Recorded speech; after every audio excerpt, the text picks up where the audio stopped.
চুলের অনেক ধরনের সমস্যার সমাধান এই পাতা করতে পারে। আজকের একটা এমন রেমেডি দেখাবো যেটা আমি ৩ রকমভাবে আপনারা ইউজ করতে পারেন। অর্থাৎ আমি আজকে একটা সিরাম দেখাবো, তার সাথে একটা হেনা করে দেখাবো যাতে কালার, আর তার সাথে যেটা দেখাবো সেটা হচ্ছে হেয়ার মাস্ক। তো বুঝতেই পারছেন আজকে রেমেডিটা কতটা উপকার। আর এটা করলে কি হবে? এটা করলে আপনাদের চুল গোড়া থেকে কালো হবে, শক্ত হবে, চুল পড়া বন্ধ হবে, আর চুল সিল্কি সফট তো হবেই। কারণ আজকের যে রেমেডি করব সেটা হচ্ছে জবা ফুল। না বন্ধুরা, আজকে জবা ফুল দিয়ে করছি না, আজ করছি জবা ফুলের পাতা দিয়ে। জবা ফুল যেমন চুলের জন্য ভীষণ উপকারী, জবা ফুলের পাতাও আমাদের চুলের জন্য ভীষণ উপকারী। জবা ফুলের পাতার মধ্যেও প্রচুর পরিমাণে অ্যান্টিঅক্সিডেন্ট থাকে, এবং এটা যদি রেগুলার ইউজের মধ্যে আমরা আনতে পারি তাহলে চুলের অনেক সমস্যার সমাধান আমরা এক নিমেষেই করে ফেলতে পারি। তো আজকে শুধু জবা পাতা না, তার সাথে আর একটা পাতাও মেশাবো, সেটা আমি আপনাদেরকে দেখাচ্ছি। সেও ভীষণ গুণে সমৃদ্ধ।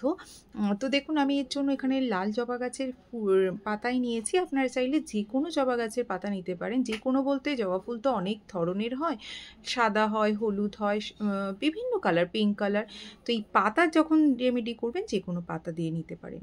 আর দেখুন, যে পাতাটার কথা বলছিলাম যে আর একটা পাতা আমি এর সাথে মেশাবো, সেটা হচ্ছে কারি পাতা। কারি পাতা আমাদের চুলকে গোড়া থেকে কালো রাখতে সাহায্য করে, চুল পড়া বন্ধ করতে সাহায্য করে, এবং অকালপক্যতা দূর করতেও সাহায্য করে।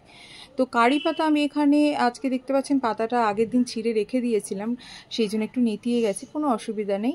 আর এই কারি পাতা, জবা পাতা সব ভালো করে জল দিয়ে ধুয়ে নিতে হবে। যে কোনো রেমেডি, ফুল বলুন পাতা বলুন, দিয়ে করবেন সবসময় চেষ্টা করবেন যে পাতা ফুল মানে ভালো করে ধুয়ে নিতে, কারণ এর মধ্যে ছোট ছোট পোকা থাকতে পারে বা ধুলো নোংরা থাকতে পারে, তো সেই জন্য।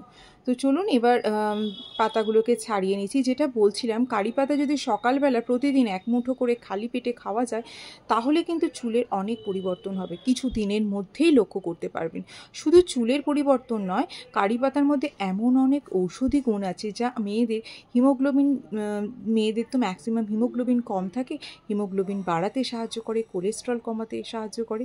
সুতরাং কারি পাতাটাকে এক মুঠো করে খেতে পারেন। তো দেখুন, এবার আমি রেমেডিতে চলে আসি। জবা পাতা, কারি পাতা সব ধোয়া হয়ে গেছে, ছাড়ানো হয়ে গেছে। এবার যেটা করব ডাঁটাগুলোর কোনো দরকার নেই, সেই জন্য ডাঁটা থেকে ছাড়িয়ে নিয়েছি। পাতা, এই পাতা যদি আপনারা শুধু পেস্ট করতে চান সেতে একটু অসুবিধায় পড়তে পারেন। অর্থাৎ পাতা তো জলীয় অংশ থাকে, তবু মিক্সির বাটি ঘোরাতে অসুবিধা হবে, সেই জন্য একটু জল মেশাবো। যে জল আপনারা খান সেই জলই ইউজ করবেন, তাহলে বেশি ভালো হয়। যদি এখানে জল ছাড়াও অন্য আরেকটি জিনিসও মেশাতে পারেন, সেটা হচ্ছে অ্যালোভেরা লিভ। অ্যালোভেরা লিভ থেকে যে জেলটা পাওয়া যায়, জেলটাকে বার করে এর সাথে মেশাতে পারেন, সেটাও খুব ভালো উপকার দেবে। তো খুব ভালো করে মিহি পেস্ট করার খুব একটা আমি করিনি, তার কারণ হচ্ছে যে আমি আজকে এটা দিয়ে অনেক রকমের পদ্ধতি দেখাবো। আমি একটু ছিবড়া করেই পেস্ট করেছি, অর্থাৎ একবার ঘুরিয়েছি আর জলের পরিমাণটা একটু বেশি দিয়েছিলাম, একবার ঘুরিয়েছি, ঘুরিয়ে বন্ধ করছি, একবার ঘুরিয়েছি, বন্ধ করছি। যদি পারেন আপনারা এটা হাতে চটকেও করতে পারেন। এবার এটাকে ছেঁকে নিতে হবে। পাতা একটু ছিবড়া আছে, আগেই আপনাদেরকে বললাম। এবার ছেঁকে নেওয়ার পরে যে জলটা পাচ্ছি সেটা হচ্ছে খুব ভালো চুলের জন্য একটা টোনার হিসাবে আপনারা ইউজ করতে পারেন। কিভাবে লাগাবেন? সারা মাথায়, স্ক্যাল্প থেকে লেন্থ পর্যন্ত, যেদিনকে শ্যাম্পু করবেন ভাবছেন সেই দিন সকালবেলা 1 ঘন্টা আগে ভালো করে মাথায় লাগিয়ে নেবেন। 1 ঘন্টা থাকবেন, তারপরে জল দিয়ে ভালো করে ধুয়ে নিয়ে তারপর নর্মাল যে শ্যাম্পু দিয়ে শ্যাম্পু করেন সেইভাবে করতে পারেন। এটা একটা পদ্ধতি। আজকের আমি এই পদ্ধতিটা অনেকগুলো প্রসেসে দেখাবো। এটা হলো।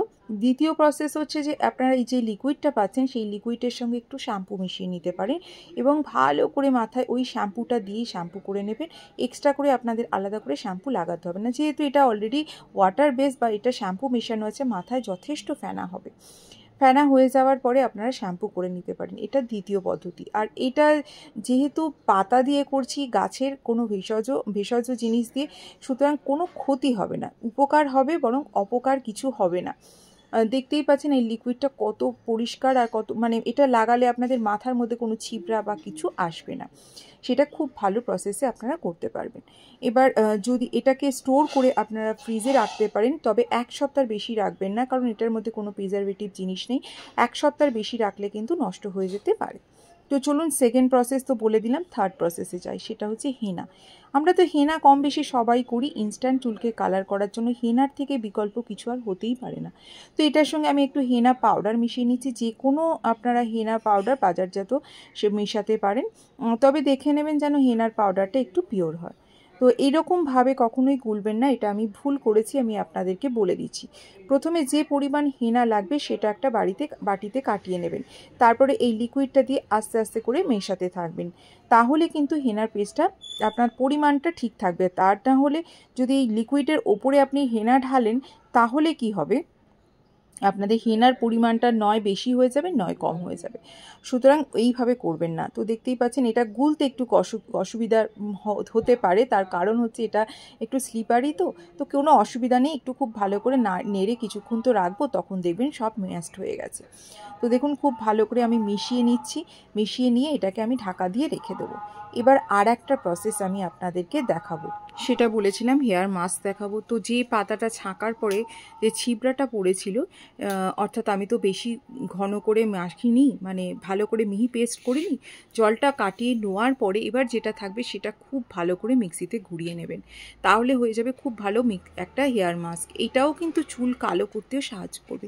একটু ছিবড়া থাকবে, কারণ পুরোপুরি মাথা ধোয়ার পরেও যে ছিবড়াগুলো বেরিয়ে যাবে তা নয়, গ্র্যানিউলস বা ছোটো ছোটো পাতার কণাগুলো কিন্তু শ্যাম্পু করার পরেও থাকবে কিন্তু। আর যেটা হবে, মাথা যখন শুকিয়ে যাবে চিরুনি দিয়ে যখন আঁচড়াবেন তখন সেগুলো ঝরে পড়ে যাবে, কোনো ভয় পাওয়ার কিছু নেই। আর এটা মাখার পদ্ধতি হচ্ছে, মাস্কটা 1 ঘন্টা রাখতে হবে, তারপরে প্লেন জল দিয়ে ভালো করে মাথাটা ধুয়ে নিয়ে তারপর নর্মাল শ্যাম্পু দিয়ে শ্যাম্পু করে নেবেন। আর হেনা করার পদ্ধতি আমি আপনাদেরকে বলছি। হেনাটা আপনারা গুলে রেখে দিলেন 1 ঘন্টার জন্য, তারপরে সারা মাথায় স্ক্যাল্প থেকে লেন্থ পর্যন্ত লাগিয়ে নেবেন। 3 থেকে 4 ঘন্টা তো অবশ্যই থাকতে হবে। তারপর সেদিনকে প্লেন জল দিয়ে মাথা ধুয়ে নেবেন, সেদিন কোনো রকম শ্যাম্পু ইউজ করবেন না। ঠিক তার পরের দিন মাথা ভালো করে অয়েল ম্যাসাজ করবেন, তারপরের দিন শ্যাম্পু করবেন। এরকম 3 দিন পরে যদি শ্যাম্পু করেন, হেনার কালারটাও অনেক দিন পর্যন্ত থাকবে এবং চুলটাও কুচকুচে কালো হতে শুরু করবে। এইভাবে যদি করেন কিছু দিনের মধ্যে চুলের অনেক সমস্যার সমাধান হবে, শুধু কালার নয়, তার সাথে সাথে অনেক কিছু। তো আমি আপনাদেরকে বলেছিলাম আজকে জবা পাতা দিয়ে অনেকগুলো প্রসেস দেখাবো, তো আজকের আমি আপনাদেরকে 4খানা প্রসেস দেখিয়েছি। তো কেমন লাগলো অবশ্যই জানাবেন। আর সবাই খুব ভালো থাকুন, সুস্থ থাকুন, সাবধানে থাকুন। পরবর্তী ভিডিওতে আবার দেখা হচ্ছে, ততক্ষণ সবাইকে টাটা, বাই বাই।